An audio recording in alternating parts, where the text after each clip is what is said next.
Presenting city of amber. इस कहानी की शुरुआत में दिखाया जाता है कि सूरज की तरह एक और सूरज हमारी धरती के पास आ गया, जिस वजह से धरती का पूरा वातावरण बदल गया। वैज्ञानिकों को समझ में आ चुका है कि अब धरती रहने लायक नहीं बची, इसीलिए वो जमीन की बहुत गहराइयों के नीचे एक अलग शहर का निर्माण करते हैं ताकि इंसानियत को बचाया जा सके। और अब बहुत सारे लोग जमीन की उस गहराइयों में उस शहर में चले जाते हैं जिसका नाम सिटी ऑफ एम्बर है। ये यहाँ पर अगले 200 साल तक रहेंगे, क्योंकि वैज्ञानिकों का मानना है कि 200 सालों तक धरती पर रहने लायक वातावरण नहीं होगा। जमीन की गहराइयों की जिन भूल भुलैया में अब सब लोग रहने के लिए चले गए हैं, वहां से निकलने के लिए एक नक्शा बनाया जाता है जिसे एक खास बॉक्स के अंदर डाल दिया जाता है। उस बॉक्स में टाइमर लगाया जाता है 200 साल का, ताकि आने वाली फ्यूचर जनरेशन जब इस बॉक्स को खोले तो उन्हें यहाँ से बाहर निकलने का रास्ता मिल जाए। इस बॉक्स को इस शहर के मेयर को दे दिया जाता है और वो मेयर अपने मरने से पहले दूसरे मेयर को ये बॉक्स देता है, और इसी तरह से बॉक्स पास ऑन होता चला जाता है। और छठे मेयर की अचानक से मृत्यु हो जाती है, जिस वजह से वो इस बॉक्स को सातवें मेयर को नहीं दे पाता, और वक्त बीतने के साथ लोग इस बॉक्स को भूल जाते हैं। अब इंसानियत और जनरेशन पूरी तरह से बदल चुकी है जो पहली बार यहाँ इस सिटी में आई थी। साथ ही वो जनरेटर जो इस पूरी सिटी को इलेक्ट्रिसिटी देता है, उसमें भी खराबी आना शुरू हो जाती है, क्योंकि 200 साल पूरे हो चुके हैं। और वो बॉक्स भी खुल चुका है जिसके अंदर वो नक्शा है जिससे सब के सब यहाँ से बाहर की दुनिया में जा सकते हैं, जो शायद अब रहने लायक हो चुकी है। पर उस बॉक्स के उस नक्शे के बारे में अब किसी को नहीं पता। फूड सप्लाई और मेडिसिन्स भी अब खत्म हो रही है, क्योंकि यहाँ पर हर एक चीज को 200 सालों के लिए रखा गया था और 200 साल पूरे हो चुके हैं। यहीं शहर में हम एक स्कूल को दिखाया जाता है जहाँ पर बहुत सारे छोटे छोटे बच्चों ने अपनी बेसिक एजुकेशन को पूरा कर लिया है, जिसके बाद इन सब को एक एक पर्ची निकालने को कहा जाता है। इस पर्ची में वो काम लिखा हुआ है जो इन्हें पूरी जिंदगी करना है। यहीं पर डून नाम का एक बच्चा होता है। जब वो अपनी पर्ची निकालता है तो उसकी पर्ची में पोस्टमैन का काम आता है। हालांकि वो एक जनरेटर मैकेनिक बनना चाहता था, क्योंकि उसके पिता भी जनरेटर मैकेनिक है।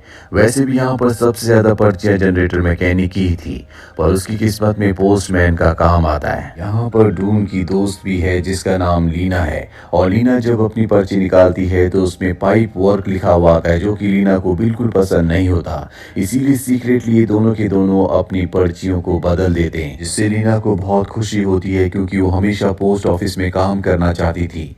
वहीं डून भी अब कुछ हद तक सेटिस्फाइड है, क्योंकि वो जनरेटर मैकेनिक बनना चाहता था, पर अब उसे पाइप्स का काम मिला है, जिसका मतलब ये है कि वो हमेशा जनरेटर्स के आसपास ही रहेगा। वहीं लीना जब अपने घर जाती है तो वो अपनी दादी को अपनी जॉब के बारे में बताती है। उसकी दादी बहुत ज्यादा बूढ़ी है, इसी वजह से कुछ हद तक उनकी याददाश्त भी कम हो चुकी है।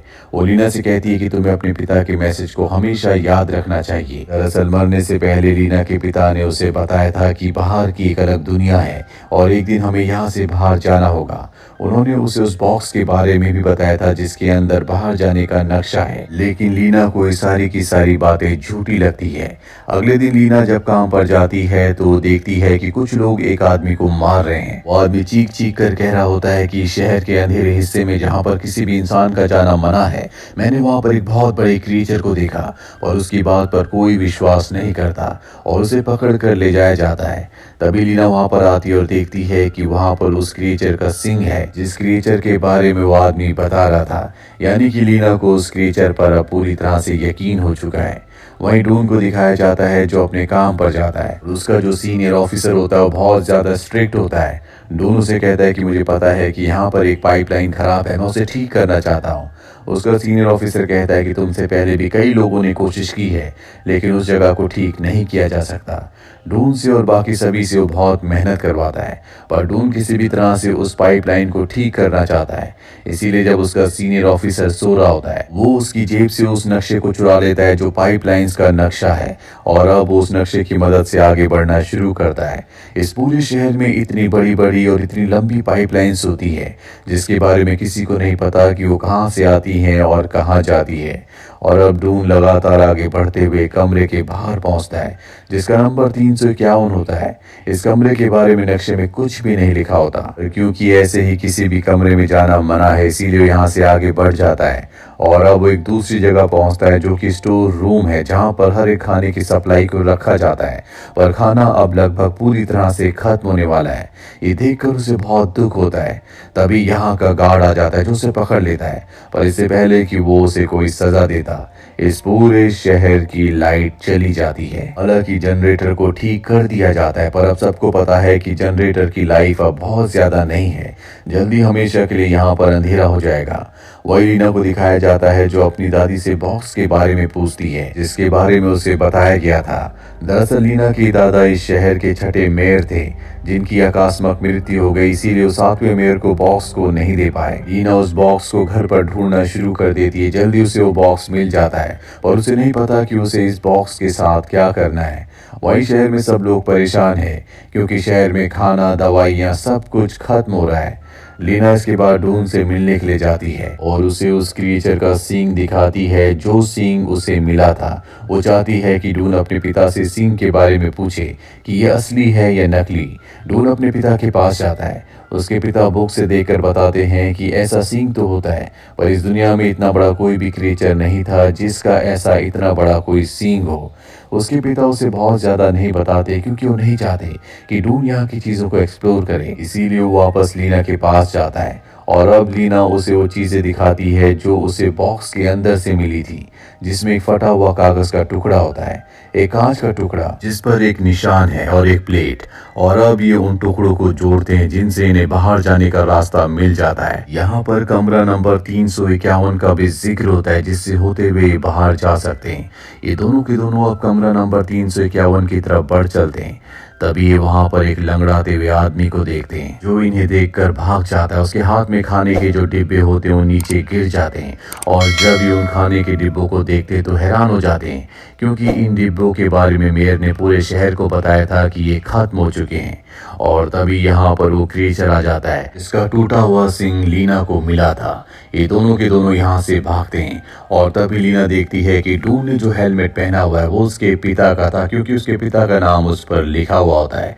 इसीलिए वो अपनी आंट के पास जाती है और अपने पिता के बारे में पूछती है। उसकी आंट बताती है कि तुम्हारे पिता को इस शहर से निकलने का बहुत शौक था, उन्होंने एक रास्ता ढूंढ भी लिया था, पर इससे पहले कि वो आगे बढ़ पाते उनकी मृत्यु हो गई। अब एक बार फिर से ये उसी जगह पर जाते हैं जहाँ पर कमरा नंबर 351 है, और जब ये उसे खोलते हैं तो उसके अंदर बहुत सारा खाना होता है जो इस शहर के मेयर ने अपने लिए छुपा कर बचा कर रखा होता है, ताकि उसे खुद कभी खाने की कमी ना हो।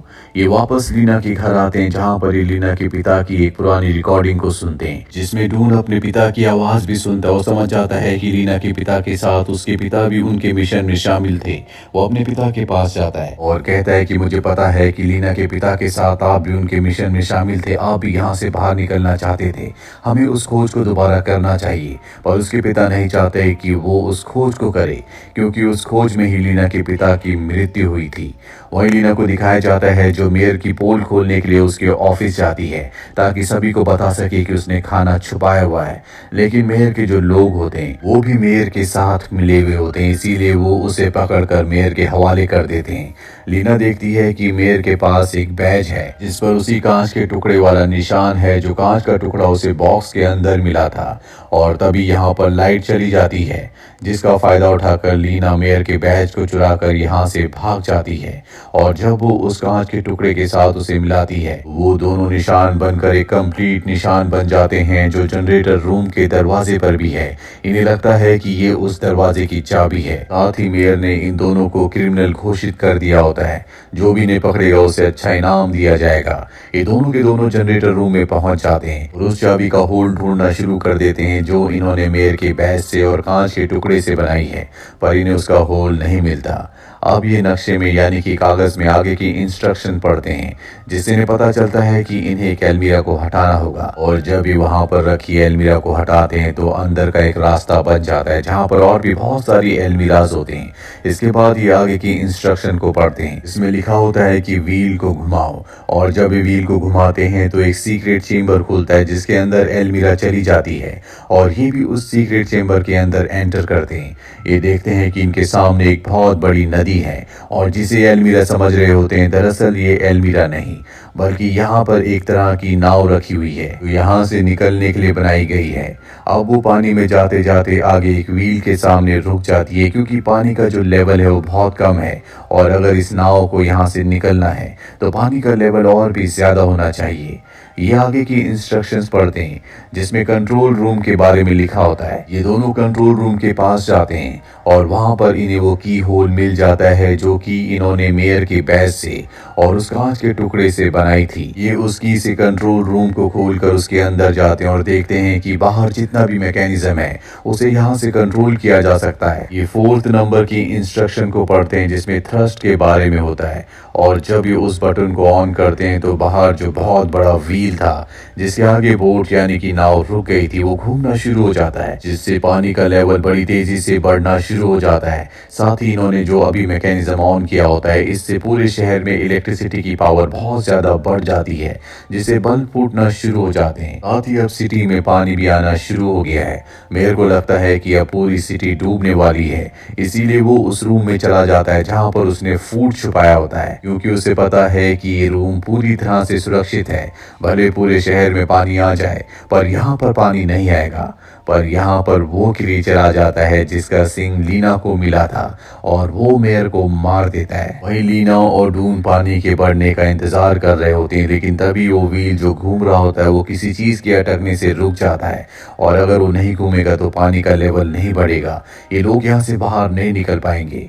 पर तभी यहाँ पर डून का सीनियर आ जाता है जो किसी तरह से उस प्रॉब्लम को फिक्स कर देता है। पर अगर वो चाहता है कि वो व्हील घूमता रहे तो उसे वहां लीवर को पकड़कर बैठना होगा।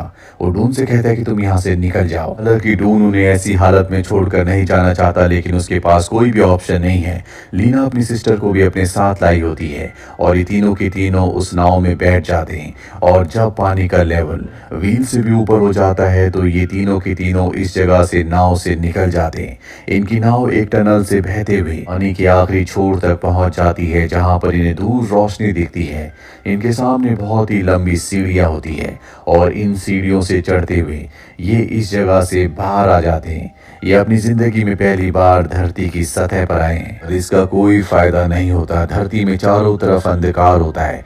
धरती की दुनिया और इनकी अंडरग्राउंड दुनिया दोनों एक जैसी है, यहाँ पर भी रहा नहीं जा सकता। लीना और डून दोनों डिसअपॉइंट होते हैं क्योंकि इतनी मेहनत करने का कोई भी फायदा नहीं है। धरती आज भी रहने लायक नहीं बनी।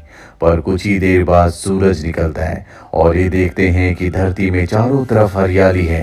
दरअसल 200 सालों में धरती पूरी तरह से ठीक हो चुकी है। ये देखकर ये बहुत खुश हो जाते हैं। तभी एक पक्षी दिखता है और ये उस पक्षी का पीछा करते हैं, और आगे बढ़ते हुए इन्हें एक बहुत ही गहरी खाई दिखती है। जब ये उसके अंदर देखते हैं तो कई किलोमीटर नीचे इन्हें अपना एम्बर शहर दिख जाता है। इसके बाद एक संदेश लेकर पत्थर से उसे नीचे एम्बर सिटी में फेंक देते हैं, जिसमें लिखा होता है कि हम बाहर पहुंच गए। साथ ही बाहर निकलने का रास्ता भी बताया होता है, और किस्मत से वो संदेश डून के पिता को मिल जाता है, जिससे वो समझ जाते हैं कि अब धरती तक डून और लीना पहुंच चुके हैं। इसका मतलब है कि एम्बर सिटी के सभी लोग जो कि धरती की गहराइयों में पिछले 200 सालों से रह रहे हैं वो सब भी बाहर आ जाएंगे। और इसी के साथ ये फिल्म, ये कहानी यहीं पर खत्म हो जाती है। उम्मीद करते हैं कि ये कहानी आपको पसंद आई होगी।